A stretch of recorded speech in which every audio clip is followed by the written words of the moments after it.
I'm very pleased to be invited. I'm getting a message. Okay.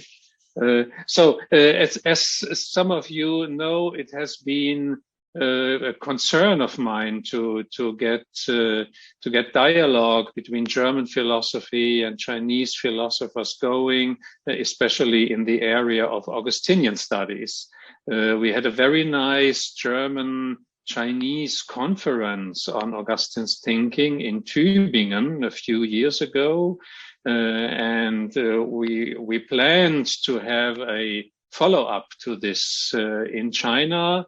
Unfortunately, COVID-19 came into play and stopped everything. So I really regret that. And I hope very much that this epidemic will be over soon so we can continue meeting personally, discussing Augustine. Until then, however, we have the chance to communicate via internet, like at this occasion. So I'm very glad to have the chance to make some suggestions to you about Augustine's ethics and Meister Eckhart's medieval mystical transformation of Augustine's ethics. Today, I will speak about two important figures of Western medieval philosophy, namely Augustine and Meister Eckhart. Augustine lived as a bishop in North Africa, which was part of the Roman Empire at that time. He died in the year 430. Augustine wrote very many works and became highly influential in medieval and even modern philosophy and theology. In the High Middle Ages, he was the prime ecclesiastical authority. Augustine is considered one of the four fathers of the ancient church. Meister Eckhart was born around 1260 in central Germany. He became a Dominican monk and worked as a professor and as a spiritual counselor in Cologne, Paris, and other places. The title master refers to his academic profession. Master in Latin, magister, means professor. Eckhart wrote many Latin works, among them metaphysical tractates in scholastic manner, but he became particularly famous for his sermons and treatises delivered in medieval German language. Through his German works, Eckhart became known as the most important representative of medieval mysticism. Mystical thinking has always been part of the Western intellectual tradition, be it Platonic or Christian. Eckhart further developed this line of thinking, bringing it to new heights that make it even comparable to Chinese and Japanese Zen Buddhism, as some modern scholars maintain. However, in the medieval West, his teachings did not fare so well. Towards the end of his life, Eckhart was criticized and even incriminated for his teachings, as some of his ideas exceeded the limits of Christian faith. Towards the end of his life, he had to stand trial at the papal court of Inquisition, which at this time was located in the French town of Avignon. He died in the year 1328. We do not know exactly where, either still in Avignon or on his way back to Germany. In the year 1329, the Pope's office published an official decree condemning 28 theses by Meister Eckhart as heretical or suspicious of heresy. According to that decree, Eckhart had revoked all of these theses before he died. Today, I want to compare Augustine's and Eckhart's thought, especially, but not exclusively, in the area of ethics. Such a comparison is suggested by the fact that Eckhart quotes Augustine very often, seeking support for his controversial views by the ancient church father. The backdrop for Eckhart's mysticism is Neoplatonic philosophy. Neoplatonism was always present in Christian thought, in part because Augustine respected it so much. From the Neoplatonists, Augustine took central metaphysical insights on the existence of an intelligible reality, on evil as a lack of good, on the transcendentals as the determinations of all being that cross through all categories, etc. The transcendentals being unity, goodness, and truth. And nevertheless, Augustine is not simply a Neoplatonist. Despite his appreciation, he criticizes Neoplatonism in several fields, in ethics, anthropology, in the doctrine of God, in cosmology, and other areas. Master Eckhart is not interested in the Augustinian critiques of Neoplatonism, however. Instead, he adopts Augustine thought when it is ostensibly in proximity to Neoplatonism, and he radicalizes it as needed for the substantiation of his metaphysical conceptions. He thus undertakes a re-Platonization of Augustine. In this lecture, I will attempt to highlight Eckhart's re-Platonization of Augustine in three areas. First, concerning God's relation to the world. Second, concerning the ethical ideal of clinging to God, inherere Deo. And third, concerning the conception of the mystical ascent to God. While there certainly is a mystical strand in Augustine's thought, Eckhart's mysticism is much more radical than Augustine's. First, the relation of God and world. In several respects, Augustine appropriates the Neoplatonic doctrine on God and the world. He replaces the Neoplatonic idea of emanation, however, with the doctrine of creation out of nothing. For Augustine, an irreducible distinction obtains between the creator and the creature, between he who is by means of himself and that which is by means of another. In contrast, the Neoplatonic idea of emanation does not confer such weight to the difference of God from the world. Naturally, the world carries a different metaphysical rank than God, but ultimately it is the one itself that diffuses, overflowing itself, gradually establishing the world in successive degrees. For the Neoplatonists, the world is not created out of nothing, but emerges from the one. Moreover, the gradation process already begins within the divine domain.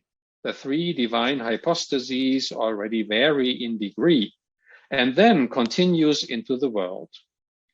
The entire emanation process can be conceived as a continual increase of difference and decrease of unity, extending from the one all the way down to matter. A fundamental distinction, like the one Augustine sees between the creator and the creature, cannot be found in Neoplatonism. While the Neoplatonists hold the metaphysical doctrine of all unity, Augustine rejects this doctrine as unreconcilable with the Christian idea of creation. Eckhart takes up Augustine's thought, but develops it in a direction that attenuates the doctrine of creation in favor of a return to the Neoplatonic doctrine of all unity. In the following, I will draw on the Prologus Generalis to Eckhart's Opus Tripartitum. So the Opus Tripartitum being Eckhart's big metaphysical treatise, mostly unfinished, but the prologues to the central to the entire work, plus to each of the three parts, are very significant. So Eckhart repeatedly cites Augustine's Confessions and Augustine's De Trinitate here. The Prologus Generalis, or the general foreword, treats the basis of metaphysics, the doctrine of being, of God, and of the world. Typical for Eckhart's metaphysics is the distinction of the absolute being of things, he calls this esse absolute, and their concrete being, esse hoc et hoc, which means being this or that. For this distinction, he invokes Augustine, namely De Trinitate, Book 8.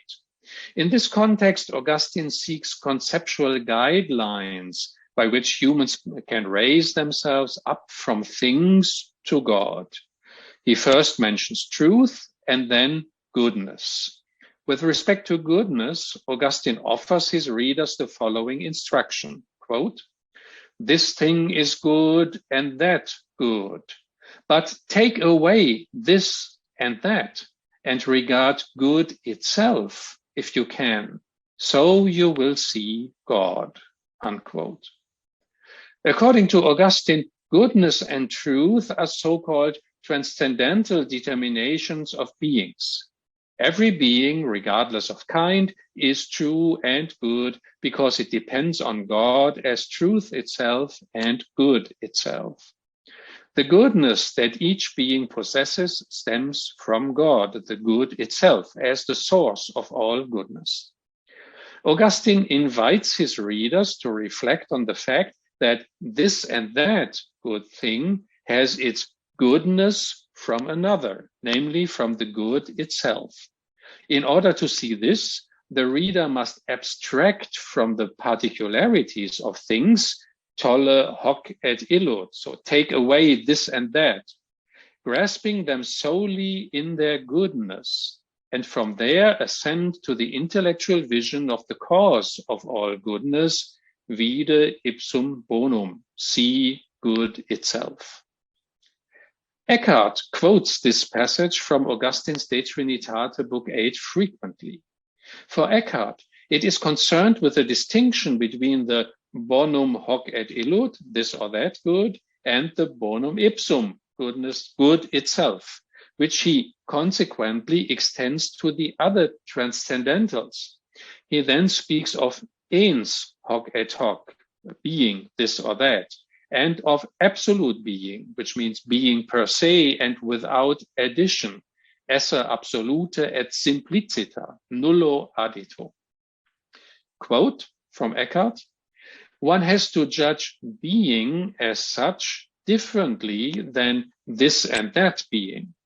Likewise, being in itself and par excellence, without further determination, differently than being this or that." Unquote. Every created being thus has two moments in itself, namely its simple being, goodness, etc., and its being this or that, its concrete determination. God alone does not possess esse hoc et hoc, but is rather unreserved being. Up to this point, Eckhart is principally in agreement with Augustine. He goes beyond Augustine, however, with his extended interpretation of this theory, as elucidated in works like the Book of Divine Comfort, Buch der göttlichen Tröstung, in some Latin sermons, and in his commentary on the Gospel of John. In these works, Eckhart seeks to further characterize the relationship of the bonum absolute, so the absolute good, the verum absolute, and the esse absolute to God as the good, the truth, and being par excellence. From an Augustinian perspective, the result is surprising. Eckhart states that the good man, insofar as he is good, which is his bonum absolute et simplicita, is born of goodness par excellence and is even the son of goodness. In contrast, the good man, insofar as he is this or that, hoc et hoc, is made or created. For Eckhart, quote, "Goodness is not created, nor made, nor begotten. It is procreative and begets the good. And the good man, insofar as he is good, is unmade and uncreated, and yet the begotten child and son of goodness. Goodness begets itself and all that it is in the good man. The good man and goodness are nothing but one goodness, all in one, apart from the bearing and being born.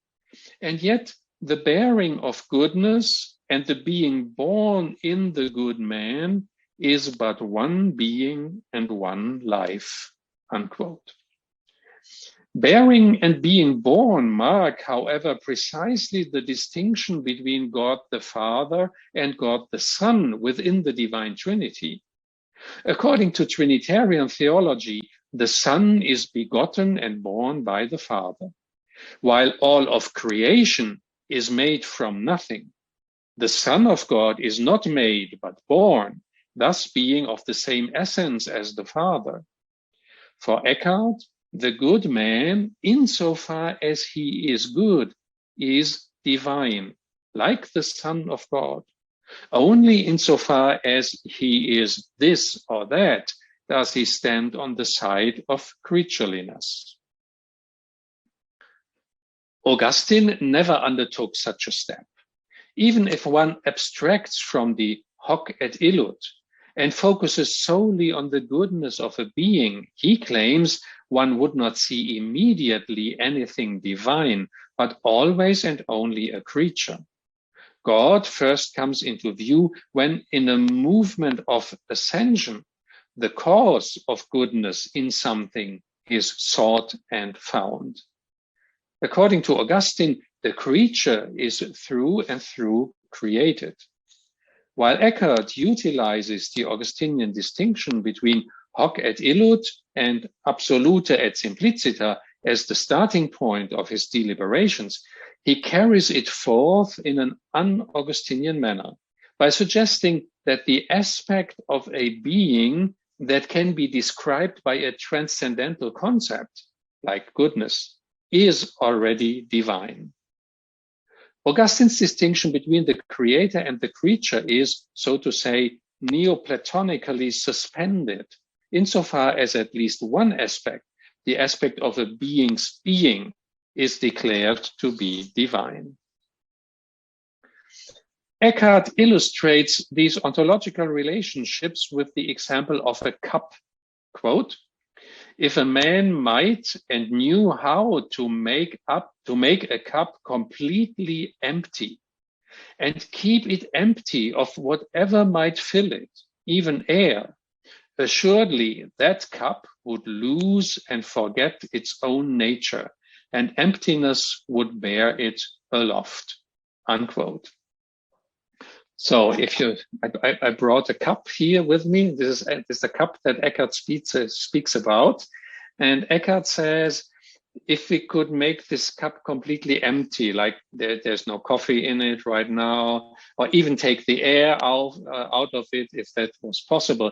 But this is simply a physical emptiness. Eckhart thinks further, Eckhart thinks metaphysically, and he says something like, if we could take away all the hoc and hoc, all the this and that, which means take away the color, this orange. Like, let's take away the color. Now, next, let's take away the weight. It has a specific weight. Let's take that away. It has a specific shape. Let's take that away too. Even let's take away its being a cup. We can even that take away by thinking. We can do that. What would happen then? The cup would fly up to the heavens. That's what Eckhart say. It would bear it aloft. It would go up to the heavens. And that means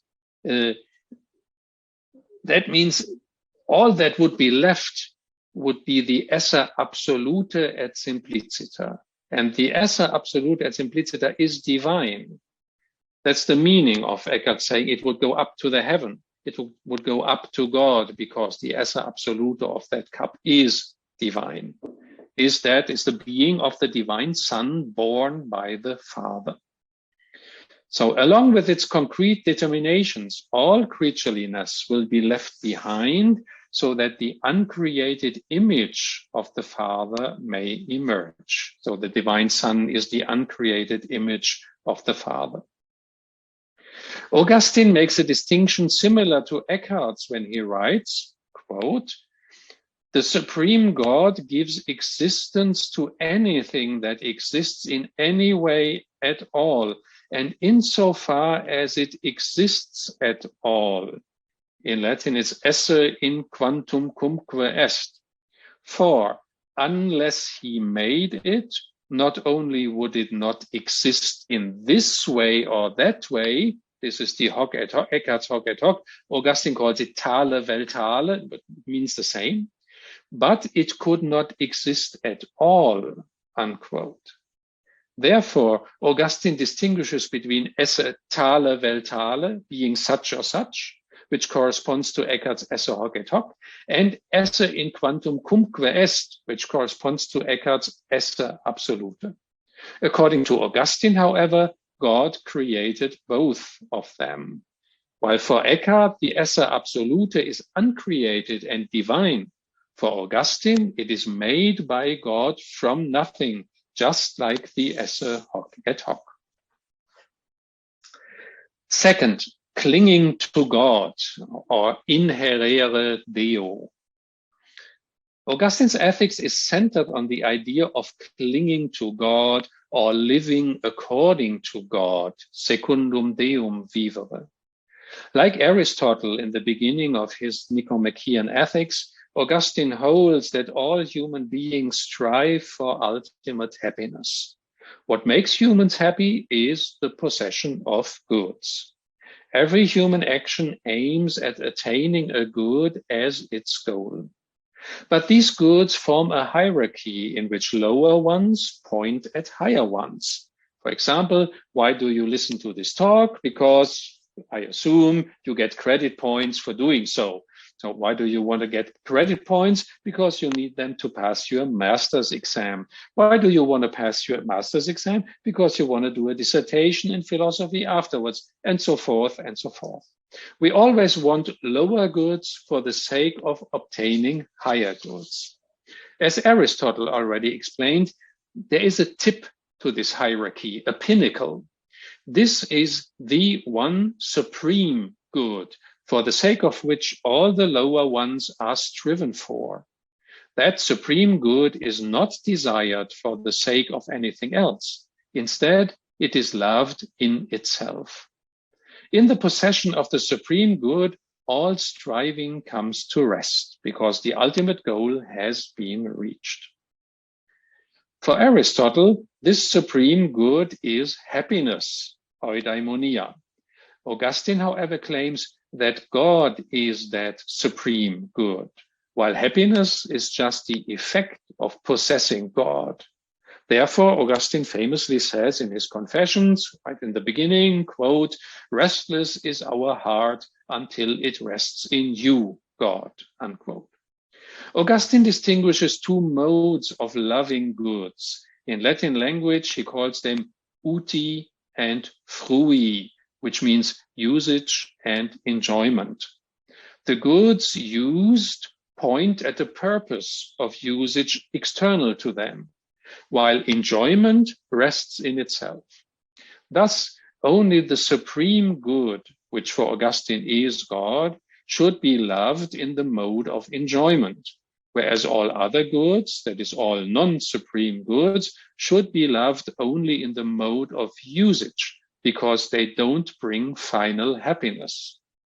Those non-supreme goods can be body-related, like food, drink, health, and beauty, or related to the mind, like knowledge and virtue, or they might be social goods, like friendship, honor, fame, or power. But since they are all finite and perishable, none of them can provide ultimate happiness. Thus, they should be loved only in the mode of usage. Only God, who is the supreme good, should be loved in the mode of enjoyment.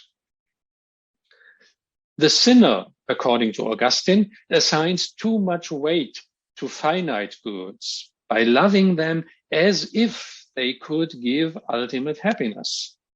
He or she loves lower goods more than higher ones, and even more than God, who in reality is the supreme good. In other words, the sinner wants to enjoy goods that really cannot be enjoyed because they are not the supreme good. So far, this groundwork of ethics can be found in many ancient authors, but Augustine adds a special twist, as he claims the deepest root of sin is not the false love of perishable goods, but the false love of humans of themselves. The sinner, he maintains, loves himself or herself more than God. Therefore, the sinner turns away from God, who alone could give ultimate happiness, and turns towards himself and then towards finite goods, attaching hopes to them that they never can fulfill. The righteous person, however, loves God more than anything else, even more than the own self. Such a person clings to God, inherere Deo, by directing its intellect and its will towards God. The intellect by knowledge of God and the will by loving God above all else.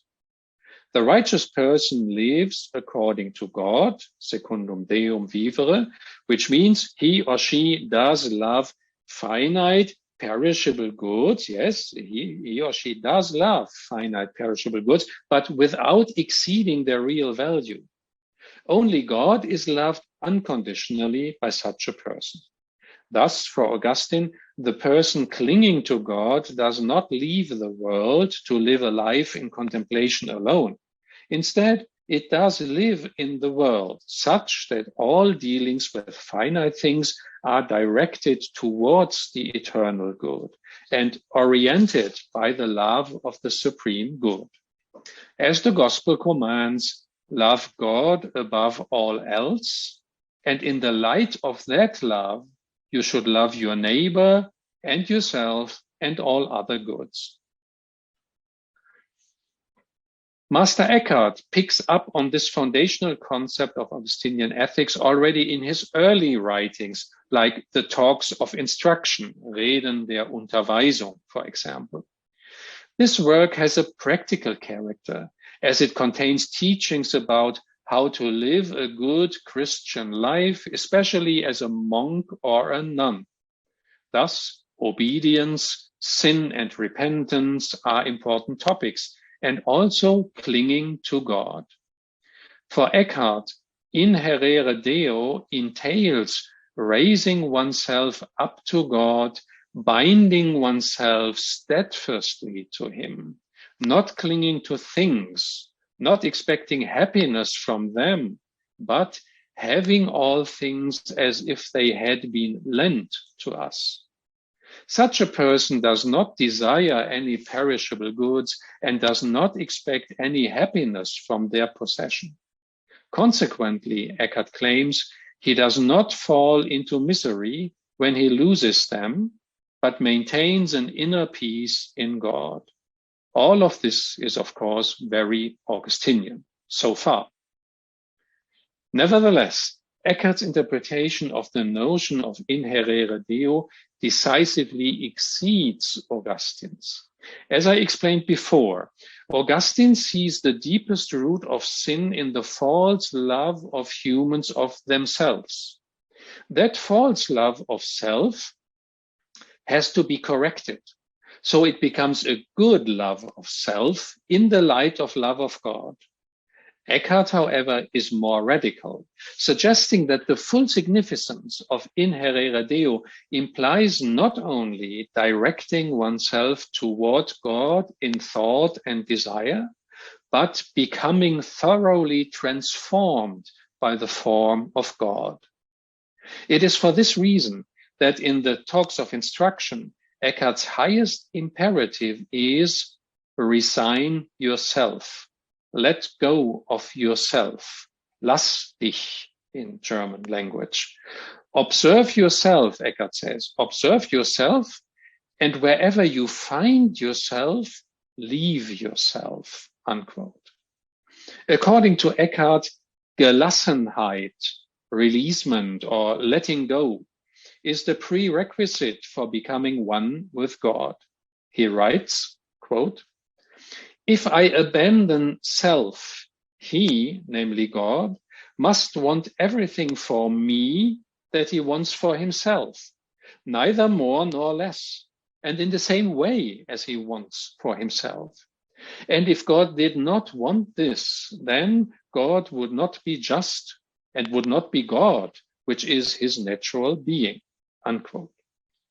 Now this sounds very astonishing. Why must God want for me what he wants for himself, even by natural necessity?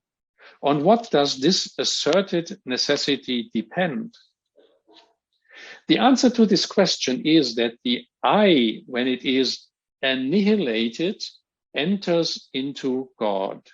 It abandons its own individuality in order to mesh with the divine mind. Inherere Deo thus entails abandoning one's own self in order to fuse with the divine self. In Sermon 83, there is a remarkable sentence that gives expression to this idea. Eckhart states, quote, "You should wholly sink away from your you-ness and dissolve into his hisness, and your yours and his should become so completely one mine." So this is crazy in English language. It was also crazy in German language when Eckhart introduced it. So I'm reading this sentence again.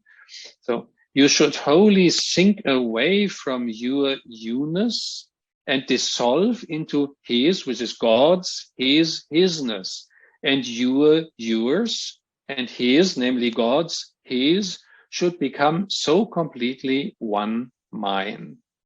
Unquote.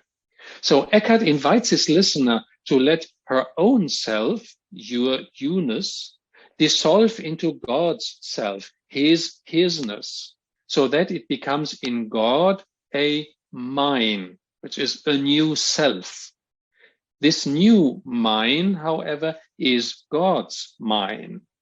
Subsequently, God must want for the new self of the man who abandons himself the same thing in the same way as he wants for himself, for this new self is nothing other than God's self. Eckhart, therefore, begins with Augustine's conception of inherere Deo, but with the notion of a fusion of the human self into the divine self, he ventures a step which Augustine did not make and would not have made on account of his distinction of the creator from the creature.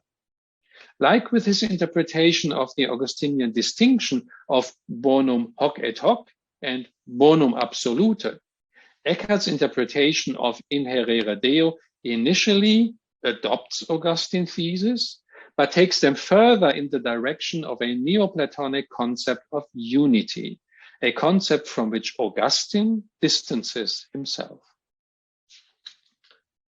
Third, mystical ascension, becoming one with the one.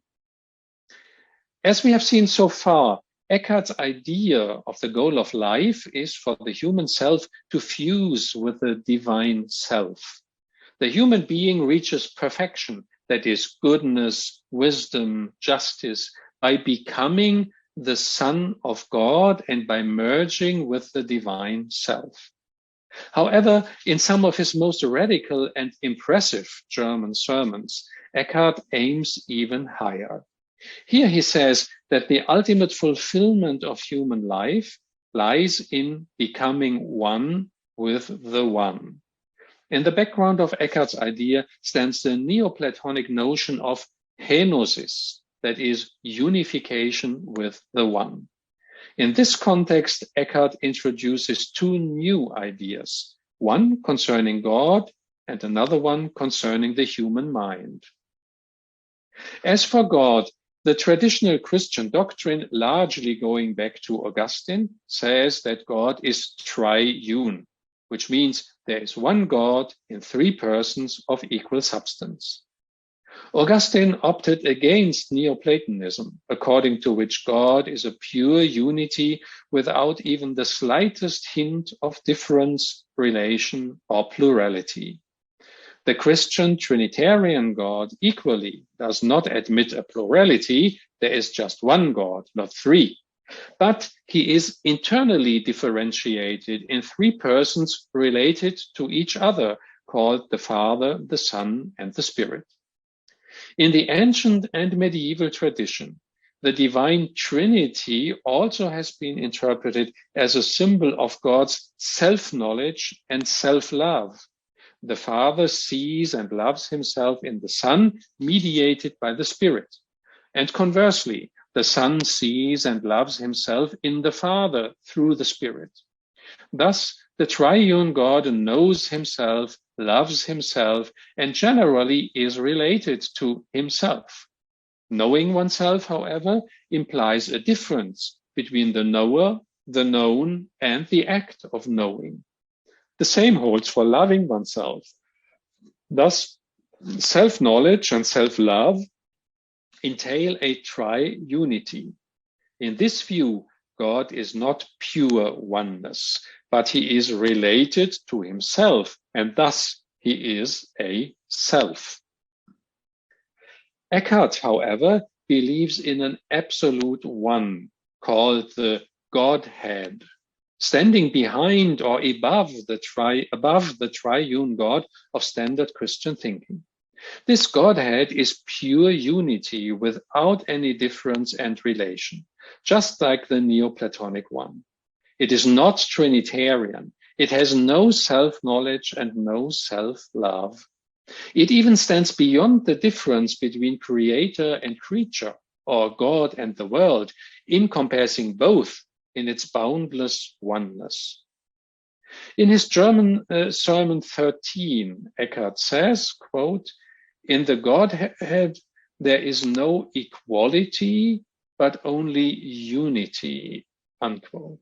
This is significant because for Augustine, there are three persons in God equal to each other. For Eckhart, however, there is no equality in the one because there are no three persons, but just oneness. Consequently, he says that the Godhead is not an I or me, because that would entail self-knowledge and relatedness. Furthermore, Eckhart says, quote, "God vanishes in the source of the Godhead," unquote. For Eckhart, God signifies a personal being, namely the creator, that is related to his creation. But in the Godhead, all these differences and relations vanish. Actually, for Eckhart, the Godhead, the pure one, is the source from which God, along with his internal Trinitarian relations and his external relation to creatures, emanates. In his German Sermon 83, he says, quote, "Do you love God as a spirit, a person, an image? All that has to go away. But how shall I love him? You should love him as a non-God, non-spirit, non-person, non-image. Even more, you should love him as a pure and clear one, removed from all twofoldness. In this one, we shall eternally sink, going from something to nothing," unquote. So this is one of the most famous and most provoking quotations from Master Eckhart. You should love God. You should love him as a non-God. We should sink eternally, go away from something to nothing. Previously, Eckhart, along with Augustine, claimed that inherere Deo, the goal of human life, means love of God above all else. But now he maintains that love of God really should go beyond God as a person, aiming at the Godhead, which is not a person and no creator, but simple and pure unity. Radical unity is also an important idea in Eckhart's understanding of the human soul, as expounded in his mystical German sermons. Like Augustine, Eckhart distinguishes two layers in the human soul, which he calls the outer man and the inner man. The outer man comprises those faculties of the soul that are related to the body and the sense organs, like perception and sensual desires. The inner man is constituted by the higher faculties of the soul, namely reason and will, that are directed at immaterial objects like truth and goodness. In his earlier works, Eckhart claims in full agreement with Augustine that the good life is a life according to the inner man. But in his radical sermons, a third element appears in Eckhart's psychology. He uses various names for it, like the spark of the soul, Seelenfünklein, or the inner castle, das Burgstädtchen, or the divine seed, der göttliche Same. That seed is planted into the soul like into a field. The inner man is like a farmer. The inner man has to cultivate that field by knowledge and virtue, so the seed can grow and become a tree. The seed, the castle, the spark is pure unity and oneness. As Eckhart explains, it is beyond thinking and willing. That is beyond the inner man. It is beyond thinking and willing, since both of them are directed at objects and thus entail the difference between subject and object. It is also beyond self-knowledge, beyond personhood and being I or being myself, which all comprise relations. Finally, the spark of the soul is not even subjected to the difference of God and the human, or of the creator and his creature. It is a pure one, like the Godhead, and they are the same one. In his famous Sermon 2, Eckhart says that the little castle in us is completely one and simple, just as God, meaning the Godhead, is one and simple. No one can see into it, not even God, the personal God, for such an act implies a difference between seeing and what is seen. For God to see inside, Eckhart suggests, quote, it would cost him all divine names and personal properties. And all these he must leave outside, should he ever look in there, but only insofar as he is one and indivisible, without mode or properties. In that sense, he is neither Father, Son, nor Holy Ghost, unquote. Not the Trinitarian God, but only the Godhead can join the little castle in the soul. Thus, a unity of the one with the one emerges, excluding every difference and relation.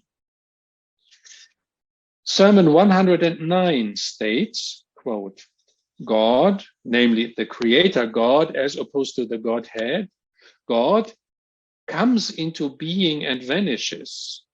So mind that God comes into being. Is not eternal, but God comes into being and vanishes. God comes into being when the creatures pronounce God.